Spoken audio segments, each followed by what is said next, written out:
For hundreds of great shows like this one, go to OnNetworks.com.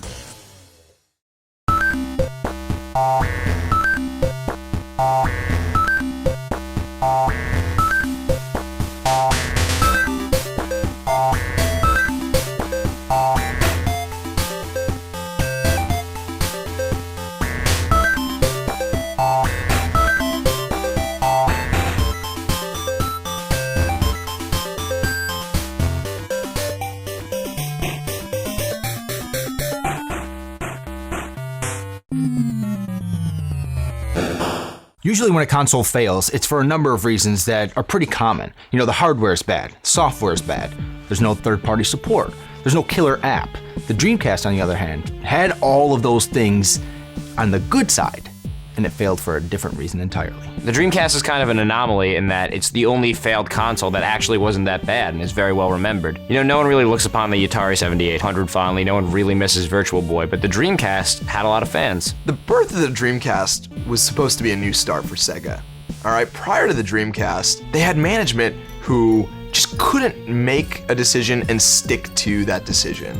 And we saw this in their previous generations of consoles. There was the Sega CD, there was the 32X, there was the Sega Saturn. These were all pretty decent ideas, but Sega put them out on the marketplace and then abandoned them almost immediately, burning not only the fans who bought them, but also the game developers who were developing games for them. If you're a fan of Sega, and all of a sudden they're releasing systems back to back within like 2 years of each other, it's gonna piss you off. You know, it's like I just dropped all this money on, you know, a new system, and then within a year you're talking about releasing something else. So that means I gotta drop all this money again to buy it? Electronic Arts is one of the biggest names in gaming because they make the best and the most popular sports games. And they were so mad that Sega had pulled support for the Saturn, they said, we're never gonna work with Sega again. We're not gonna develop for their consoles. And that was actually a really big blow because EA was known for all their great sports games, including, of course, Madden. Going into the launch of the Dreamcast, people were making fun of Sega. They were pissed. They'd been burnt a handful of times at this point. And people were just thinking, you know, fool me once, shame on you. Fool me a second and third time, still shame on you.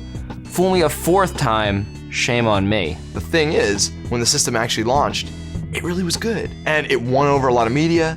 It won over a lot of gamers. So the Dreamcast actually broke a lot of new ground. It was the first 128-bit system, the first one with a modem, the first one with online play. It even had its own ISP called SegaNet. Even if nobody used it, but points for trying. Dreamcast was also the first console that had a web browser. There's still no web browser for Xbox 360, you know, that's a very forward-thinking thing they did. It was one of the first video game systems that actually used Microsoft Windows as its platform, making it easier for developers to make games for it. They were gonna make the memory cards little mini consoles unto themselves, and it gave the function of a little screen only on the controller, and you could use it, say, in a football game to pick your play without the other person seeing. And you could also pull the VMU out of the unit and play little mini games on there. I think they had a little Tamagotchi game on there. It's like a little, you know, virtual pet game. And unlike pretty much any console launch before or since, they kicked it off with a great slate of launch games, including Soul Calibur, one of the greatest games of all time. Soul Calibur is just a well-rounded, top-notch package. You know, it's got the graphics, the sound, it's fun to play, it's accessible but also deep. It's just a great game. Look at Midway's Ready to Rumble. It's really fun. It was a great party game. I mean,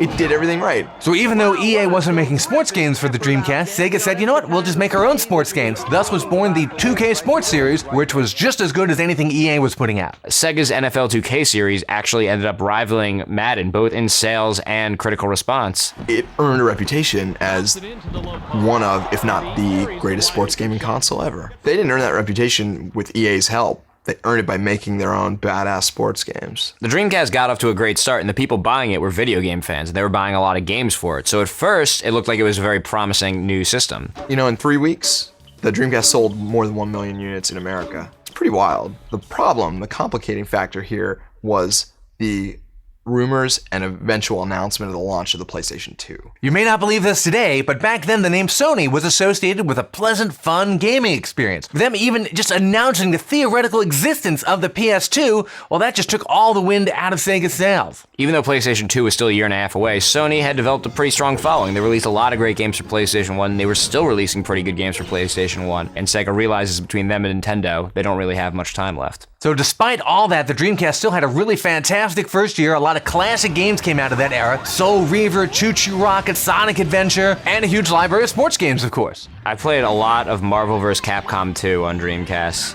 There were a lot of great cult classic games. Shenmue or Shenmue, whatever you want to call it, was kind of bizarre. I mean, it was a game where you simulated some dude's life, and you'd basically just walk around. I mean, it was trying to be sort of like a life simulator. There was a fishing game. Fishing games are surprisingly popular. I think they're popular with people that don't play many other video games. Some people like fishing games, and there was a fishing pole accessory. You had like Jet Grind Radio, which is just this weird like cel-shaded rollerblading graffiti game. They came out with that game Seaman, in which you talk to a fish with the human head. Seaman was like a virtual pet game, and so basically you would kind of talk to your Seaman every day, and eventually he would start talking to you. Power Stone's a really fun 4-player game, also very casual. Oh, the Resident Evil on Dreamcast was really good, Code Veronica. Dreamcast might be one of the few systems that had a blatantly racist game. Honestly, on what other system could you put out one of the greatest games of all time featuring a bunch of stereotypical Mexicans? Samba de Amigo. The Dreamcast is amazing. So even though they had all these great games, quality costs money, and the bean counters figured out that they had to get the Dreamcast into about 5 million homes for it to start making a profit. When you sell an advanced piece of technology like a game console, it has to be big or fail. There's not really an in-between. It's a very expensive proposition, and the Dreamcast needed to be very successful very quickly. So there's nothing sadder than a desperate game company, and after the PlayStation 2 came out, Sega got really, really desperate. First they started cutting the price. They made it $150 and said, look, it's half the price of a PlayStation 2. Forget it, didn't work. They went as far as to say, hey, if you sign up for SegaNet, which is their online service, we'll give you a Dreamcast. They can't even give them away.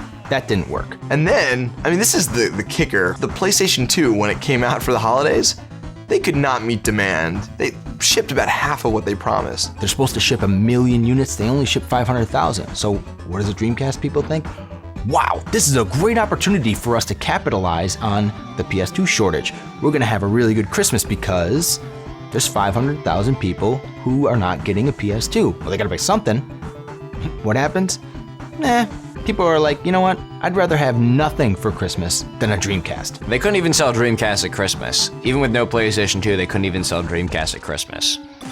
That's kind of sad. People had to wait until March to get a PS2 rather than have something under the tree. And they were willing to wait until, March of the next year to get their system. And that just shows you the stark contrast between the brand loyalty that Sony has and the brand loyalty that Sega could never muster. Sega is a company whose years of BS finally caught up with them at the worst moment. It caught up with them when they finally launched a system that was amazing. At this point, Sega realizes their brand has no strength anymore in hardware, and they think, let's just get out of this. We can't do this. And then in 2001, a mere 18 months after it launched, Sega pulled the plug on the Dreamcast, playing true to form and surprising absolutely no one. They said they needed to sell 5 million consoles, and they only got to 3 million. They realized they were never going to get to 5, so they kind of pulled the plug.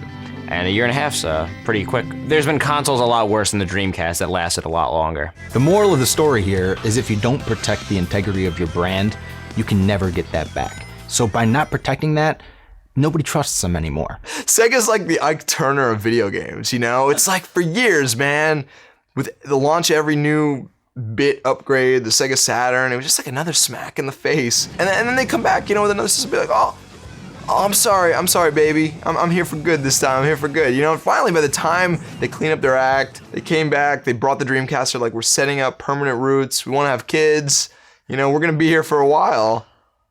Tina moved on. And even after the Dreamcast, Sega just can't stop losing. They announced they were getting out of the hardware market altogether. They said, we're just going to make games now. We got these sports games. They're pretty good. So they went up against the EA NFL football games, and they said, we're going to put ours out at half price. EA was obviously worried because they spent $1 gajillion and bought the exclusive NFL license. So now they're the only people that can make football games with the New York Giants and with real football teams and real football players. And that pretty much put Sega out of the sports game business too. The Dreamcast was a great system, and even now, 7 years later, people are still making games for the Dreamcast. Everyone I know who's ever owned a Dreamcast still has it.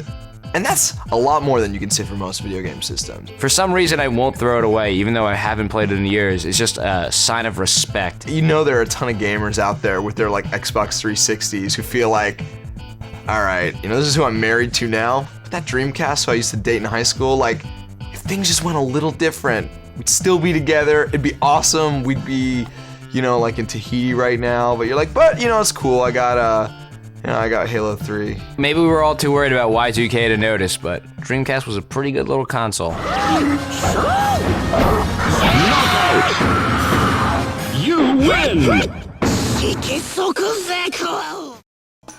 For hundreds of great shows like this one, go to OnNetworks.com.